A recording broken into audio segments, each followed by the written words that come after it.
Manque d'infirmières dans le réseau public, de futurs diplômés arriveront bientôt en renfort. Les inscriptions en hausse dans les cégeps du Bas-Saint-Laurent. C'est intéressant de voir que nos jeunes sont intéressés par la profession. Changement de cap pour la CEMER, le gouvernement du Québec répondra-t-il présent? C'est un dossier qui est important. Par contre, on veut juste s'assurer qu'on fait des choses correctement. Hausse des cas de COVID-19, Fredericton impose de nouvelles restrictions. Votre TVA Nouvelle commence maintenant.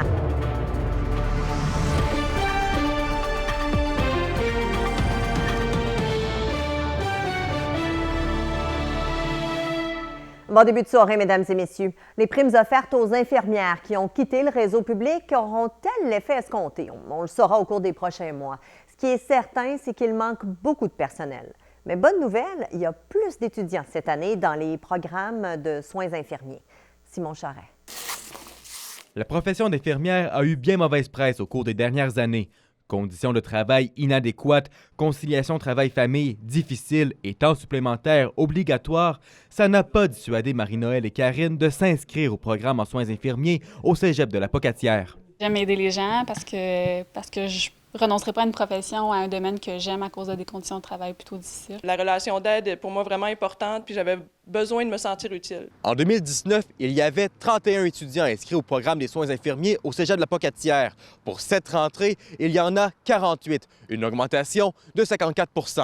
C'est intéressant de voir que nos jeunes sont intéressés par la profession, puis on travaille fort au niveau du recrutement pour s'assurer d'avoir une relève pour le milieu de la santé. Une relève dont le Québec a absolument besoin, alors que la province cherche désespérément à recruter 4 500 infirmières dans le réseau public. Ils sont conscientes de ce qui les attend. C'est un don de soi, donc il faut avoir beaucoup d'aptitudes humaines puis être prête à donner beaucoup de notre temps. François Legault a annoncé hier des primes de 15 000 $ aux infirmières à temps plein. Ça laisse peut-être un peu d'espoir pour que cette profession-là, au niveau de l'organisation du travail, il y ait des améliorations qui vont servir à nos étudiants de notre programme. Je trouve ça rassurant qu'ils reconnaissent ça puis qu'ils tentent de mettre des choses en place pour améliorer la situation. Il reconnaît qu'il y a un problème, puis il commence à envisager des solutions. Fait qu'il faut rester optimiste, il faut rester positif face à ça. Nos deux futurs anges gardiens sont fébriles de graduer et de venir en aide aux gens plus vulnérables. Simon Charret, à la Pocatière. La ministre régionale Caroline Proulx était de passage au Kamouraska aujourd'hui pour parler de tourisme. Nous avons profité de l'occasion pour la questionner sur le dossier de la CEMER. Samuel, on sent que le gouvernement demeure prudent. Oui, exactement. La ministre Caroline n'a pas voulu, ne s'est pas trop mouillée dans ce sujet, mais assure que le dossier va bon train. Des discussions sont présentement en cours avec les différents acteurs dans ce dossier, mais aucune annonce n'est prévue à court terme. C'est un dossier qui est important. Par contre, on veut juste s'assurer qu'on fait des choses correctement. 3 ministères sont impliqués dans les discussions, soit l'économie, l'environnement et l'innovation. Pour la ministre Caroline Proulx, ce dossier est loin de traîner en longueur. C'est un dossier sur lequel on doit vraiment faire une analyse très approfondie. Il y a des discussions en continu. La ministre ne s'est pas avancée sur un montant qui pourrait être accordé, puisqu'il y a toujours une étude en cours, mais aucune porte n'est fermée pour une nouvelle aide financière. Rappelons que la CEMER a décidé de changer son modèle d'affaires, passant du gaz naturel comprimé au gaz naturel liquéfié, qui se veut plus vert. Ça progresse bien, puis je souhaite pouvoir, dans les prochaines semaines, voire les prochains mois, le résultat de l'analyse finale. Restons dans l'innovation. La ministre Proulx a également annoncé des investissements de plus de 100 000 $ dans le domaine du tourisme. De voir que des entrepreneurs dynamiques, innovants, créatifs de notre région puissent obtenir des fonds comme ça, c'est très positif. Cette enveloppe de Québec sera partagée entre 3 promoteurs touristiques, soit les Perchoirs du Cirque à Saint-Germain, l'Auberge au premier jour de Saint-Pacôme et la Société des plantes à Kamouraska. Ils recevront un peu plus de 30 000 $ chacun. C'est important que ce soit les gens du Kamouraska qui identifient les projets qui sont porteurs pour le Kamouraska. Un programme de financement sera lancé le 29 septembre afin d'aider les entreprises touristiques de la province à mettre sur pied de nouvelles initiatives.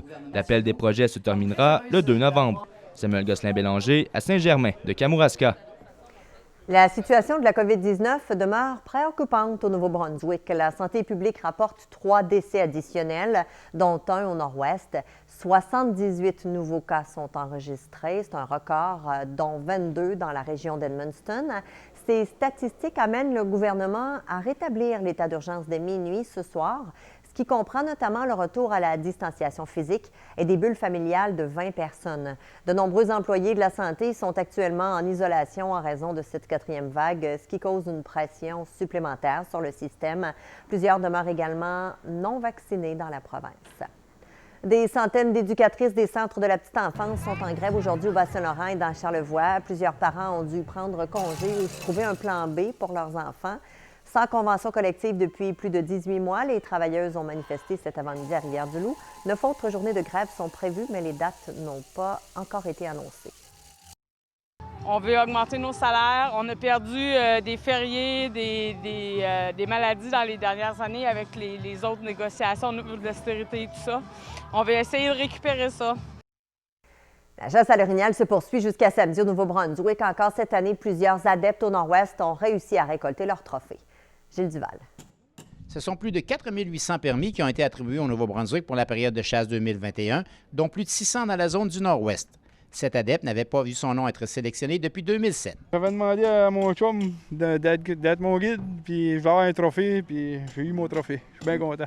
En 2020, le taux de réussite des chasseurs au Nouveau-Brunswick a été de 81 et 1189 orignaux ont été abattus au Nord-Ouest. Certains chasseurs mettent à profit leur technique, alors que d'autres jouent parfois de chance. On l'a appelé, puis il est sorti, puis on l'a tué.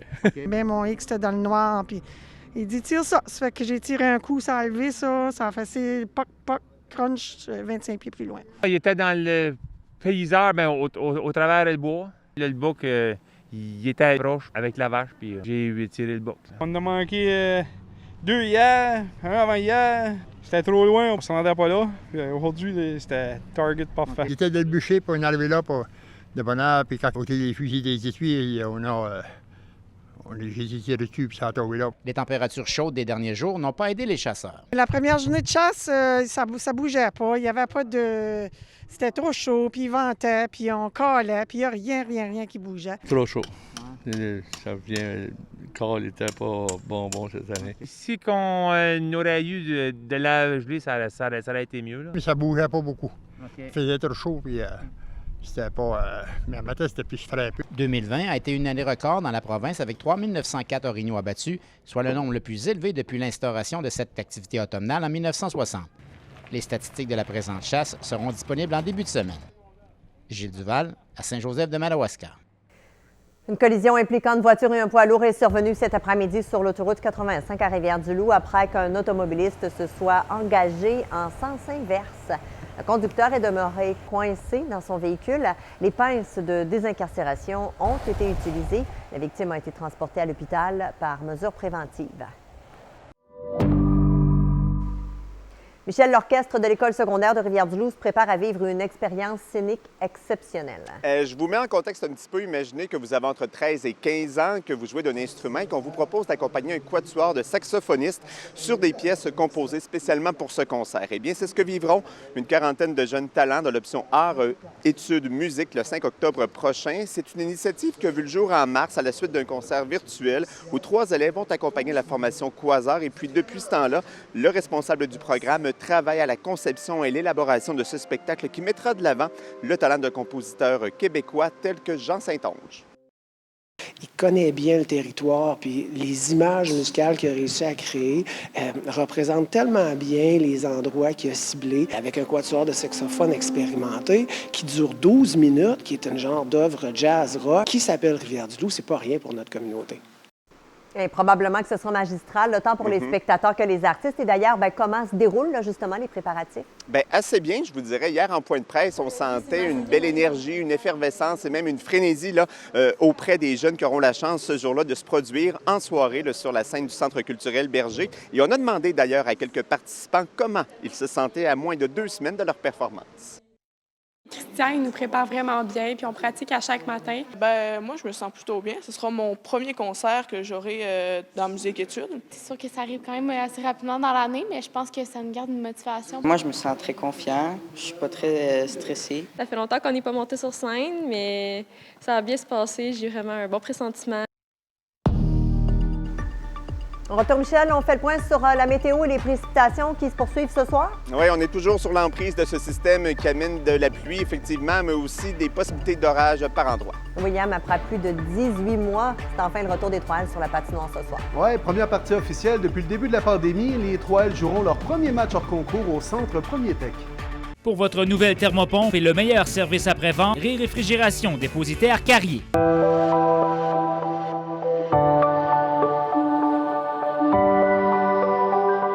Nous autres, on voit vraiment le rêve des gens, des fois, la journée du contrat, puis la remise des clés, puis tout le monde est excité, tout le monde a hâte, puis tu sais, je trouve que c'est ça qui est le fun dans l'immobilier. Je pense qu'il y a un lien de confiance qui se crée, puis c'est ça que j'aime. À un moment donné, les gens, ils te font confiance, tu deviens vraiment un guide pour eux autres. Chez Rivière-du-Loup Honda, c'est le grand solde des modèles 2021. Plus que jamais, c'est le temps de passer à Honda. Toutes les berlines Civic 2021 doivent partir. Venez dès maintenant choisir la vôtre et profiter d'un rabais de 3 000 $ à l'achat au comptant. Faites vite! Le grand solde Honda 2021, c'est maintenant que ça se passe. Profitez des meilleurs prix de l'année chez Rivière-du-Loup Honda. C'est aussi le moment de découvrir le tout nouveau modèle Civic 2022.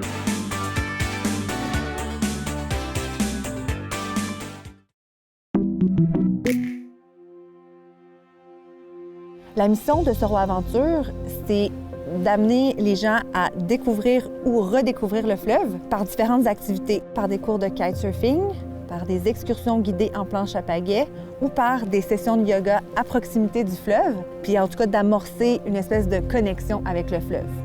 On a reçu un soutien financier de Desjardins. Donc, premièrement, dans l'équipement de kitesurf, ça nous a permis de donner des cours de kitesurf à davantage de gens. Quand les conditions sont réunies pour donner des cours de kite, c'est là qu'il faut être super opérationnel, c'est là qu'il faut donner un maximum de cours. Puis du côté planche à pagaie, ça nous a permis d'avoir une plus grande flotte, donc ça nous a permis d'amener plus de gens en même temps. C'est comme si ça nous donnait des ailes, le support qu'on reçoit de cette organisation-là. C'est des gens super humains, des gens à l'écoute, qui croient vraiment au succès et à la réussite de notre projet.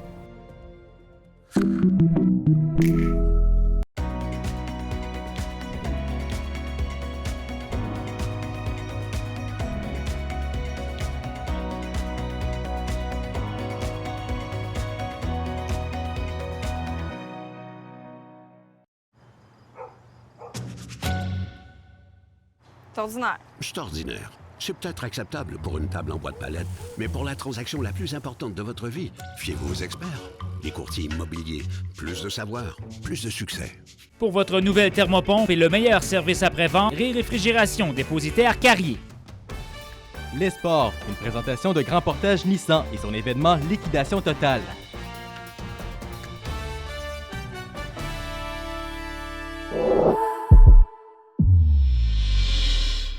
Eh bien, ça y est, c'est le retour sur la glace pour les Trois-Ailes qui disputeront un premier match préparatoire ce soir 20h, Centre Premier Tech. Oui, première partie depuis trop longtemps. Rivière-du-Loup reçoit les Pétroliers du Nord. L'organisation présentera également demain le tournoi de golf annuel de l'équipe dès 11h au club de Rivière-du-Loup.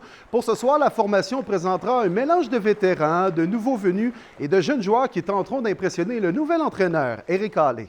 J'ai tout fait comme un match de saison régulière. En fait, la seule différence, c'est que c'est en début de saison, c'est une préparation. Il y a peut-être quelques joueurs peut-être qui vont être différents, mais moi, je me prépare comme un vrai match. On est excités. Le coaching staff est excité. Les joueurs le sont aussi.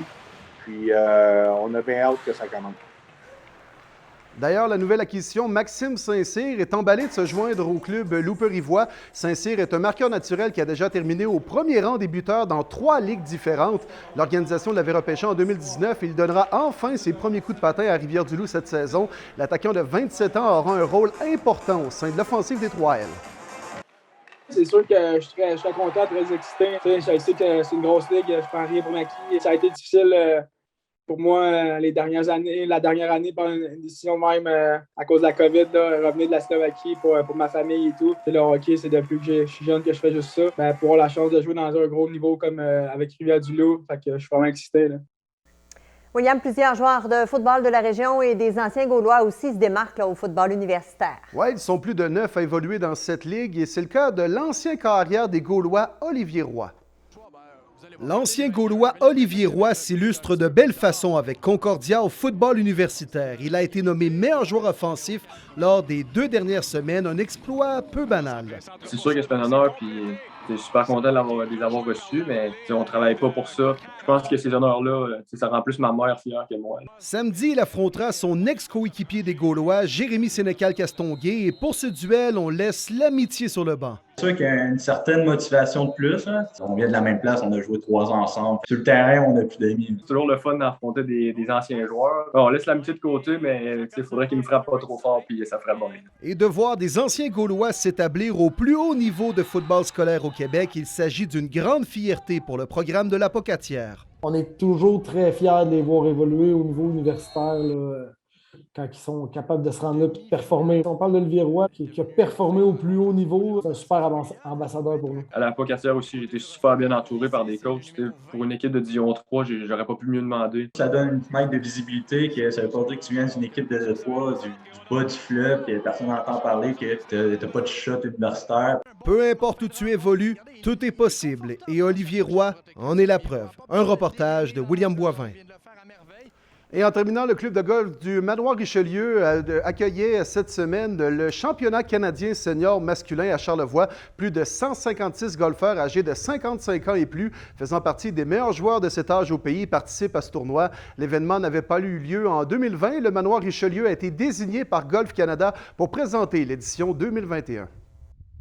La météo, une présentation de Meubles Tardif, pour le meilleur et pour le prix. On fait quoi, Michel, en fin de semaine? On va aux pommes ou on commence le grand ménage d'automne? Bien, en principe, si vous êtes au Bas-Saint-Laurent dans Charlevoix, vous devriez être en mesure de faire les deux, car pour ces secteurs, on prévoit au moins une belle journée pour ce dernier week-end de septembre. Par contre, du côté du Nouveau-Brunswick, prenant en considération que les tendances des prochains jours laissent indiquer qu'on aura encore beaucoup de précipitations, on a encore de la pluie à venir pour cette région. Alors, évidemment, ce ne sera peut-être pas l'idéal pour des activités extérieures. On a eu d'ailleurs des averses cet après-midi. Ça se poursuit ce soir pour Charlevoix, Saint-Jean-Port-Joli, Rivière-du-Loup, où d'ailleurs on pourrait avoir un tout petit peu d'activité orageuse. On sait que c'était très chaud et humide dans les derniers jours, donc c'est propice à générer ce type de conditions. D'ailleurs, ce sera encore très doux cette nuit. On dépasse les valeurs saisonnières de 3, 8 et même 10 degrés. Demain, ça s'annonce plus encourageant que ce qui avait été anticipé en début de semaine, là, du moins pour Charlevoix et Rivière-du-Loup, alors qu'on a du temps passablement ensoleillé. Par contre, sur Edmundston, on voit que c'est encore très actif. On a ces possibilités d'averses ou d'orages qui pourraient laisser en tout et pour tout 5 à 10 mm. Donc, des conditions variables selon les secteurs, mais du temps plus frais pour tout le monde. Fini l'humidité. Si on a 17 degrés, on ressent 17. Et si on regarde un peu plus loin dans le temps, maintenant long terme sur Rivière-du-Loup, eh bien, les prochains jours seront assez instables. Toutefois, lundi, on pourra avoir un tout petit peu de soleil pour débuter la semaine. Sur Charlevoix, on a encore des précipitations et du temps gris dans le radar. Pour l'instant, ça devrait commencer à s'éclaircir jeudi prochain. Et sur Edmundston, ça s'annonce tout de même assez couvert. On a encore quelques jours de précipitations devant nous et possiblement qu'on ait un peu de soleil jeudi. Merci beaucoup, Michel. Merci, bonne fin de semaine. À vous aussi. Merci. On se laisse sur ces images qui ont fait l'actualité de la dernière semaine. Vous pouvez les revoir sur notre site Internet et sur les médias sociaux. Bonne fin de semaine, à lundi.